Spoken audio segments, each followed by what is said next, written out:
A call from India from a friend who is a great collaborator in this outreach of the earth and environment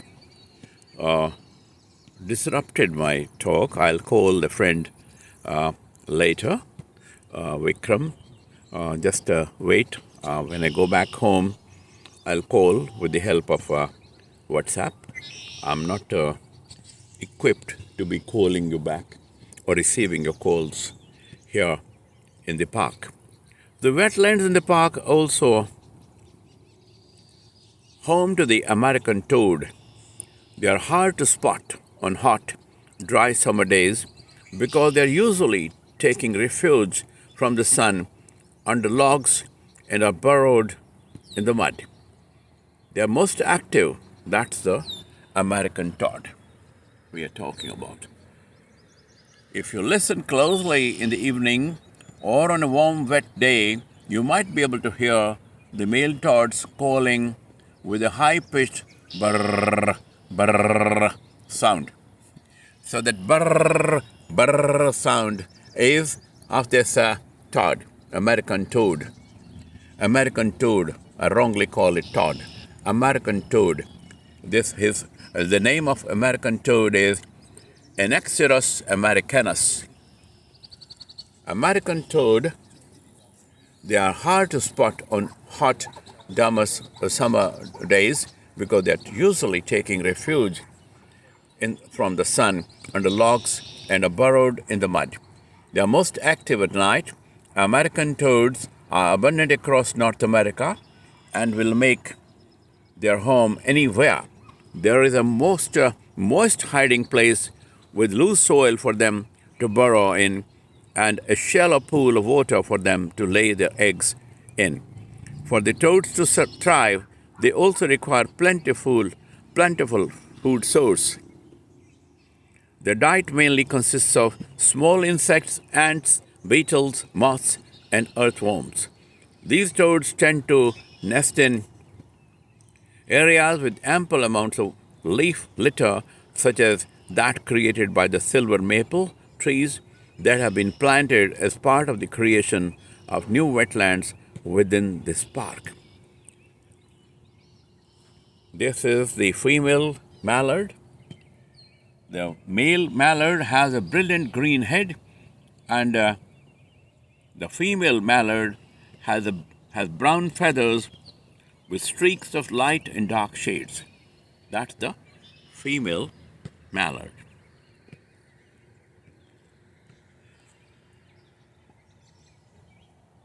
The silver maple, that's the famous tree in almost all over Mississauga. And I again go back a little bit so that we have a good view of this bird on wetland wildlife. And I repeat, wetlands are low-lying areas that are saturated with water. And the wetland behind, and this wetland with these geese coming in and coming out is an example for sure. I could illustrate the wetland with this wetland board explaining the features still available and going a bit into the margins of this wetland and see this activity and the morning walkers, mostly from India here at the moment. The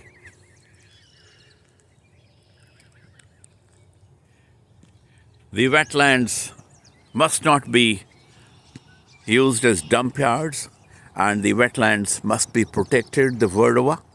And this effort to conserve, preserve, and protect this wetland here in Mississauga is a great effort worth emulating the word over. I'm really glad to be here for several weeks with my son, Manish, and I'm really glad that I'm able to explain a little bit about the wetlands ecology to my grandson Kabir Ahluwalia, who calls himself a geologist. Sometimes he calls himself a paleontologist, and he often uh, thinks that it's good to call himself Dr. Kabir Ahluwalia.